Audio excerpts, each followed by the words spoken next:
The Russian invasion of Ukraine is a blatant violation of international law. And we have seen the use of cluster bombs. We have seen reports of the use of other types of weapons which will be in violation of international law. Well, that's the NATO Secretary General now, Jens Stoltenberg, a bit earlier today on these reports that Russian forces are deploying cluster bombs against Ukrainian targets, including civilian targets. There are also reports that the Russian military could deploy thermobaric bombs, also known as vacuum bombs. Not confirmed on that, but what does it tell us about Putin's overall strategy in war? With me now, retired Brigadier General Don Bolduc. And General, thank you for your time tonight. Thank you for being here.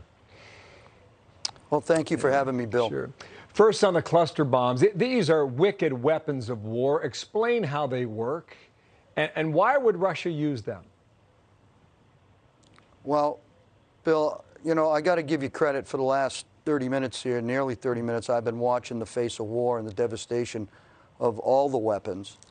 And having 81 months in combat, commanding thousands of special operations troops and not bringing home 72 of my own, and watching the devastation that happens to the civilians out there, these cluster bombs are a very dangerous weapon that creates long-term casualties, because a majority of the cluster bombs, or a good percentage of the cluster bombs, after they explode, are duds, and they remain duds, and they remain duds for a long time. And, you know, the devastation that it wreaks on civilians, the devastation that it wreaks inside urban areas, it's just not a legitimate weapon, and it certainly isn't a weapon that should be used for the proportionality that we're seeing. And left in the hands of Putin, left in the hands of his generals, these things are going to be used indiscriminately to kill, maim, and create unbelievable amount of devastation and loss of life. That's what these cluster bombs are going to do. They are devastating. They, in my opinion, should not be being used. But Putin, he's going to use them because they're on the battlefield. General, the vacuum bomb that we've described here, it's a mixture of chemicals and fire, and it just obliterates everything around it. Explain perhaps why Putin would resort to this tool in such a brutal war. And if he does, what will he stop at, General? Well, that's just the question, right? These hyperbaric vacuum bombs are devastating. You know, they have two explosions associated with them. One is the gas, and it spreads and it goes into crevices, into buildings, any open area.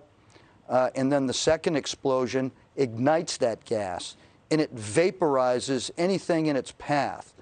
And it's been used since World War II, and it's only become more and more lethal, and the variety of uses for it by air, by land, rocket, even types of grenades, have this capability that he's capable of using, and he won't stop to use this. He'll use it in these urban areas to clear out buildings. I think that's the question, vaporize General. Everybody. If he were to drop one of these type of bombs on an urban area, city, you know, many of these towns that we're talking about have at least 500,000 people in them.